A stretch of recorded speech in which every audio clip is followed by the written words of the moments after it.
Hello, everybody, and welcome. I am Bricker Boom, and we're not able to do the Growlithe's Arcanine Heart Gold Challenge just yet. We're working on it at the beginning of the script, but if you're in my Discord, you know that life has a way of hitting you with everything all at once. In the span of about 9 days, I had jury duty, my grandpa unfortunately passed away, and I also had to start a new job. Streaming on Twitch took a bit of a backseat for at least a little while, and as of tomorrow, we're slowly getting back into it. But hearing about my life isn't why you're here. Or maybe it is. I don't know. Let me know in the comments if you'd like hearing this vlog style. Anyway, the rules of the run are simple. We can only use Vaporeon as our starter, and only Vaporeon in battle. I cannot use items in battle. I can use items and other Pokemon outside of battle, and then I do allow rare candy hacks and the occasional item hack because having to grind for supplies is way too tedious for me. So, we allow the rival to get Bulbasaur since that will likely be the hardest for us to face. Now, honestly, I kind of expect Vaporeon to breeze through a majority of the game. Vaporeon is much like Articuno in regards to having access to strong ice moves, but the unfortunate thing is we don't have a stab move until level 16, which will be Water Gun. But enough about that, let's go ahead and hop into the lab rival battle. With the rival battle, just like most rival battles, there isn't a whole lot to cover, especially this early in the game. It's just our Pokemon hurling themselves at each other until one finally goes down, and thankfully it's not us. Now, Vaporeon is a pretty tanky Pokemon in regards to its HP stat, and its special attack isn't too bad either. Now, unfortunately, it won't learn Water Gun until level 16, but as we begin to start through Viridian Forest, I don't think we'll get to Brock before then. Now, I know what you're thinking. Why? Vaporeon is a good Pokemon, right? It is. But you know what else is bad about Vaporeon? It has the immune system of a newborn. Poison Sting has a roughly 30% chance to poison me, and I think out of 10 Poison Stings that hit, I would usually end up getting poisoned 9 out of 10 times. And since I can't use items in battle, I can't heal from this, so it would take a huge chunk of HP paired with the Poison Sting damage, and us not having great output in regards to damage, we just get knocked out over and over. So what we end up having to do is we do end up grinding on some of the wild Pokemon. We also try to avoid the bug catchers with Weedle, so we can still at least get some experience and level up. Now, at level 11, we go ahead and try to fight the optional rival fight. With the Pidgey, we're able to take it down, and we still have a little above half our HP left. After that, the rival sends out Bulbasaur, and we're able to take it out from there. After that, we can go ahead and get through the rest of the forest and make it to the first gym at level 13. At level 13, we go to take on the Junior Trainer, and despite the Geodude spending far too much time defense curling, we do manage to take it down, but then the Sandshrew is able to take us out, and that happens until we get to level 16 when we learn Water Gun. After that, we can go ahead and face off against Brock, and I think you know how it goes. Vaporeon with a stab water move absolutely demolishes his team. Now that we have a special attack, I feel much better about any fights going forward. Already our special is starting to pull away from our physical attack, but we still have plenty of game to go. We make our way through Mount Moon, and as I'm passing through, I suddenly remember how much I miss Team Rocket at the end of this tunnel. I remember facing Jesse, James, and Meowth during various points in Pokemon Yellow, and to me it made the game more interesting, so I've been thinking that I might do a Jesse, James, and Meowth run, but we'll see. Anyway, we go ahead and decide to fight Misty first for two reasons. One, the rival having a second stage grass type by now. The second is that if we win, we'll get access to Water Pulse. Now, Water Pulse isn't the best water move, but it's far better than what Water Gun is. While facing Misty, her Staryu opens up by hardening, and we start by opening up with Water Gun. Staryu is a 3-hit, and we do get a couple soft tackles against us before it goes down. Next up is Starmie, who outspeeds us, and is going to be using Swift since that deals more damage. Given its rather bulky defense, we're going to stick to using Water Gun.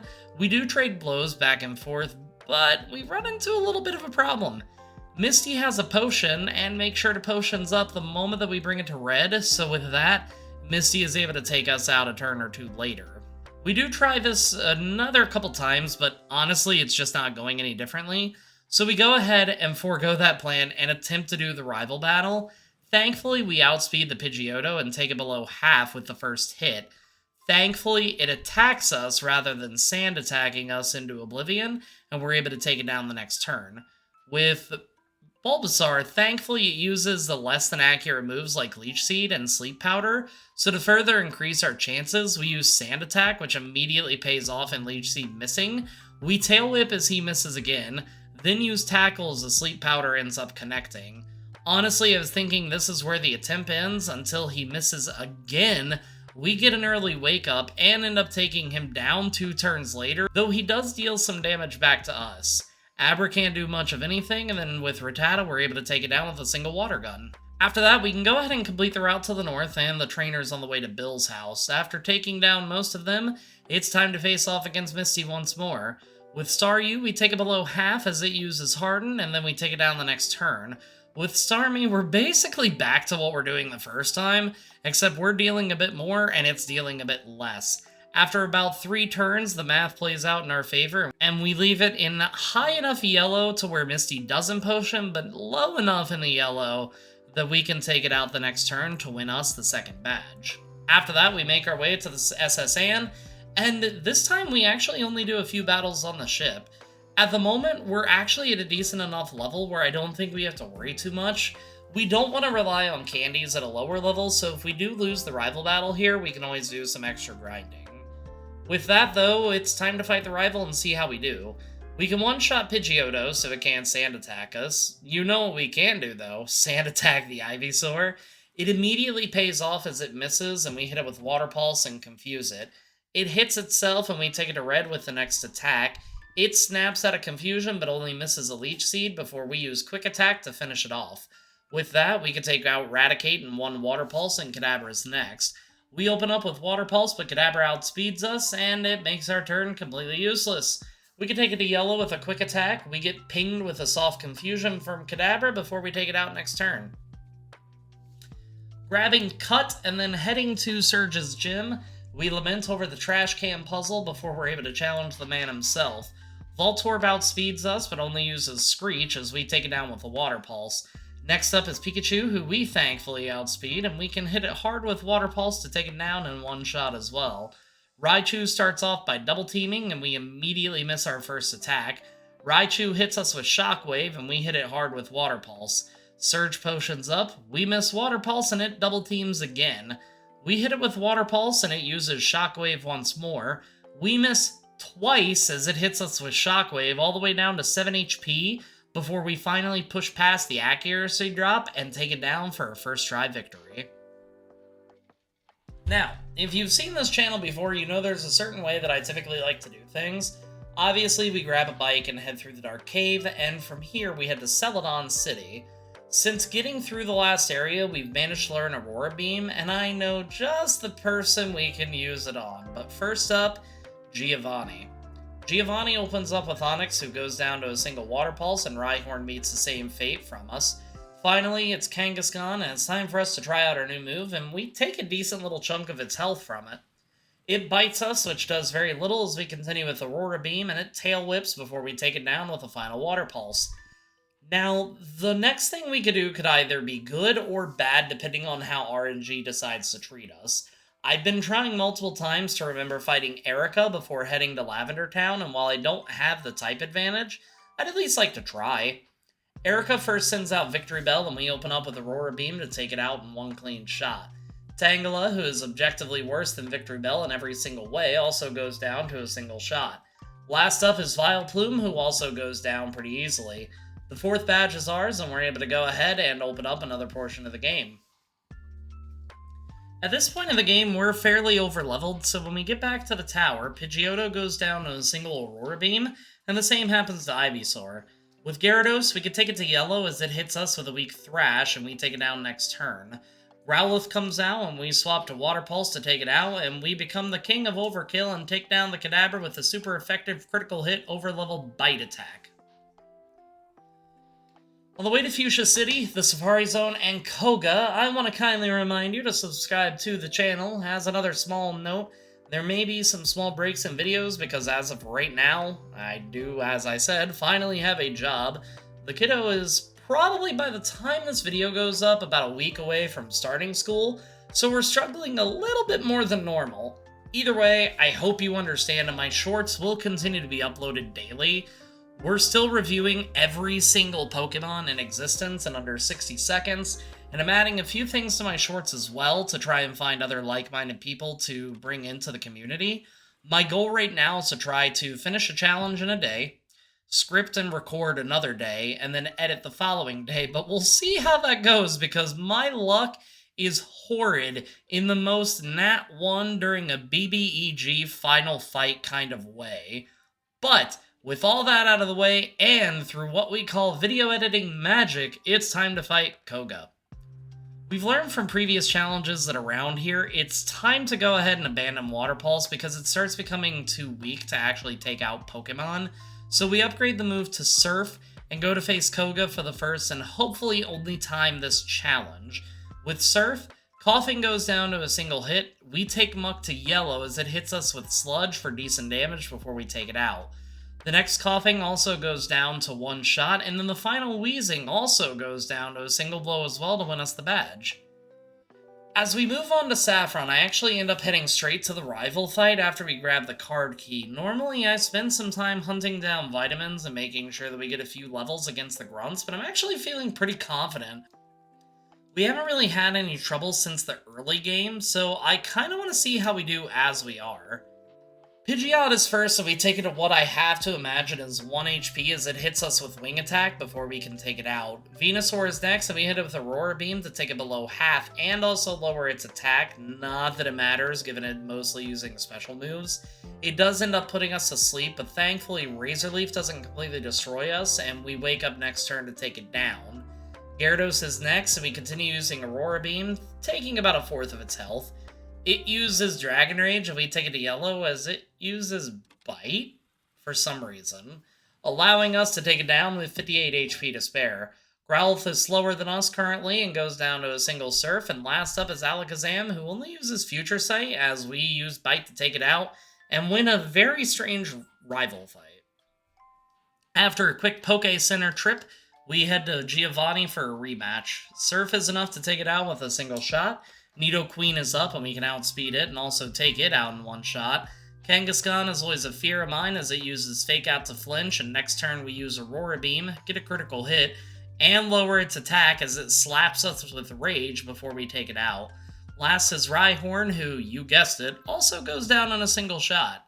Now, from here, I don't know what possesses me to do this, but I immediately book it to Cinnabar.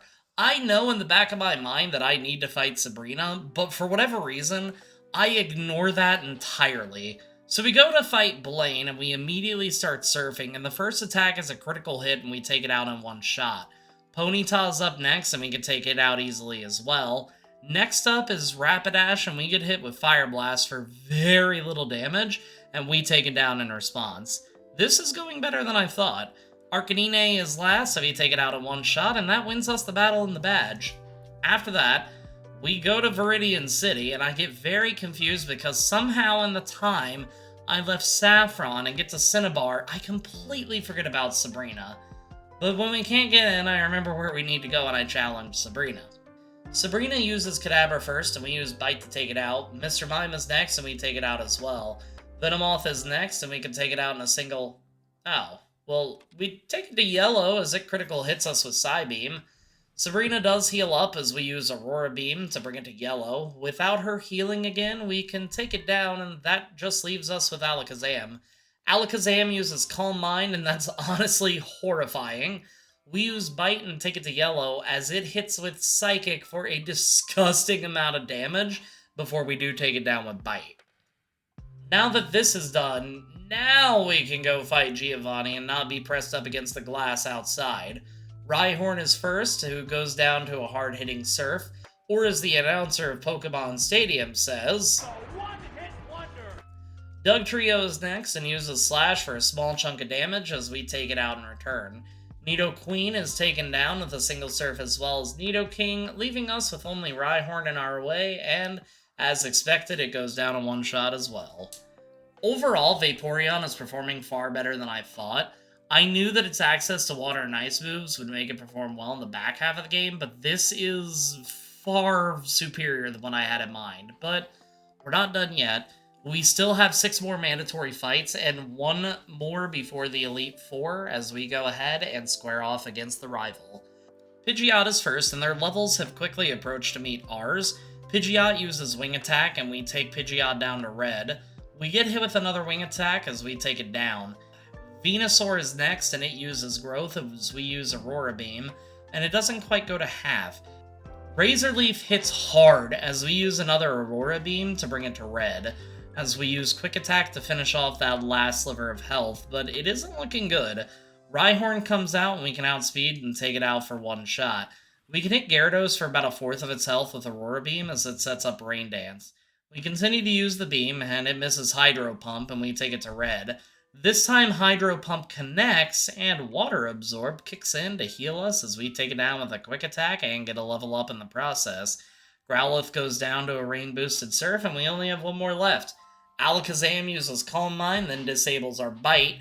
Psychic brings us all the way down to 41 HP and lowers our special defense as we hit it with Surf to win the battle. Had Gyarados not healed us, we would have lost that battle a lot sooner, I'm sure.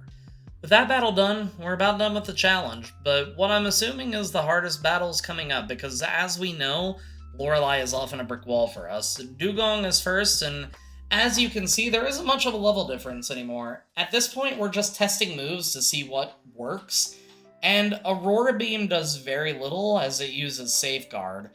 Surf does a little more as Dugong sets up Hail, and we swap to Bite to hopefully get some flinches in. Ice Beam does a small bit against us, and we use Quick Attack, but then we get frozen. We spend 3 turns frozen as Dugong wails on us and Hail pelts us. We manage to take it out with multiple surfs, but as Cloyster comes out, the hail damage is what takes us out. Now this is where we run into some problems. Shocker, I know. We can sometimes make it to Lapras, but when we do, Lapras dismantles us without a second thought, and I don't want to use Double Team to get past at a lower level. It's also just not a solid strategy. It takes a lot of luck, and I would typically prefer to wait until we get to level 100 before I rely on that, or I've exhausted every other option. 5 attempts into level 65. We hit Dugong with Bite and then take it down with a critical hit Surf. Cloyster goes to red, heals up, then goes down to another Bite, but not before setting up Hail. Slowbro goes to yellow with Bite, uses Amnesia, then goes down next turn. We use Bite on Jinx as she uses Ice Punch, and then when Lapras comes out, it's a lot of back and forth. Thankfully, even once it confuses us, we can push past that to finally take it out and let us move on to Bruno. Bruno sends out Onix first, and we use Surf to take it out in a single hit. Hitmonchan goes to red with Surf and hits us with Rock Tomb, which unfortunately lowers our speed. We do use Quick Attack, but he heals up. Quick Attack is a crit to bring it to almost half, and then Surf finishes it off. Hitmonlee is next, and it hits us with Mega Kick as we use Surf to bring it to red. Another Mega Kick connects, even though it's supposed to only be an 80 accuracy move, and we do manage to take it out. Machamp uses Bulk Up and goes to yellow before cross-chopping us and knocking us out. A few attempts later start pretty much the exact same, with Onix going down in one hit. Hitmonchan gets brought to red and uses Rock Tomb and heals up as we take it out just like before. Next up is Hitmonlee, who uses Brick Break instead of Mega Kick as we take it to red with Surf and then out with Quick Attack. Machamp bulks up, but this time Cross Chop misses, and that allows Surf to take it out and win the second Elite Four battle. Gengar is up first with Agatha and uses Double Team as it uses Confuse Ray but goes down to a single Surf. With Golbat, we snap out of confusion and are able to hit it hard with Aurora Beam. Agatha does heal, and we get hit once before taking it out. With Arbok, we hit it with Aurora Beam, get hit with Sludge, then take it out with Surf. Gengar misses its attack, so we can take it out, and Haunter goes down to a single Surf as well. That one wasn't too bad. Moving on to Lance, it's time to see how we do, and I gotta admit, I feel pretty confident. Gyarados is first, and we open with Aurora Beam and drop its attack, but it's just using Dragon Rage until we take it down. Both Dragonairs thankfully go down to a single Aurora Beam, so they can't hit us with status effects, and then the Dragonite goes down to an Aurora Beam. Aerodactyl uses Ancient Power, but thankfully doesn't get the Omni Boost, as we're able to take it out without any issues, thanks to a high range on the Surf. Healing up and restoring our PP before the final battle, I just want to say I'm pleasantly surprised. Vaporeon and Sylveon are my two favorite evolutions, so I'm happy to see it's going well. Pidgeot is first and outspeeds, unfortunately, to Sand Attack us as we hit Aurora Beam to take it to yellow and lower its attack. It uses Feather Dance and then we take it out. Venusaur is up and uses Growth as we use Aurora Beam. He uses Sunny Day and then we take it out. Alakazam is able to hit hard with Psychic, lower our special defense, and that's where the missing begins. We end up missing twice, and he takes us all the way down to 38 HP before Bite finally connects to take it out as Rhydon comes out. We immediately miss Surf, and then Rock Tomb takes us out. From here, it takes a lot of tries, and Sand Attack messes us up more often than not. If we get hit with Feather Dance, that's fine, since we're more of a special attacker anyway, but Sand Attack makes us lose a lot. Unfortunately, we end up having to level up just a few times and round out our level at 70. It gives us a little more oomph and a little more HP, which can make the AI react differently. Spoiler alert, even at level 70, we get smacked around a lot. But finally, we get an attempt where we don't get Sand Attacked, as Pidgeot uses Aerial Ace instead of Sand Attack, so we can one-shot it with Surf. With Venusaur, it only uses Growth, allowing us to take it out. Alakazam, for whatever reason, doesn't use Psychic and only uses Reflect to take it down with a single Surf. Rhyhorn also goes down, and then we begin using Aurora Beam for Gyarados to take it down. Arcanine using Extreme Speed hits, and we retaliate with Surf to one-shot it and win us the challenge. I won't lie, this challenge was a lot of fun, and I'm definitely looking forward to more. I'm wrapping up, as the moment of recording this, the Growlithe Arcanine challenge, so that'll likely be next week's video, and then we'll hop back into other evolutions. I also realized I've yet to finish Hitmonlee in Pokemon Emerald, though I've done Hitmonchan, so that's another challenge run ahead. A lot of people did seem to enjoy the Pokemon FireRed with Pokemon Stadium moveset, so I have two ideas soon. One that will actually be going back to the older versions of the game, something I haven't played in a while, while one will actually be going back to Red, Blue, and Yellow while using Pokemon Stadium movesets. I haven't played those games since I was a kid, so that could be a lot of fun. And I also want to try it in Heart Gold, Soul Silver with the Pokemon Stadium 2 movesets. But that's enough speculation and spoilers for now. I just want to say I appreciate you for being you and always being here. And, as always, if you liked the video, even if you didn't like the video, think about hitting the like and subscribe button, because it really does help me out. And until next time, everybody, peace out.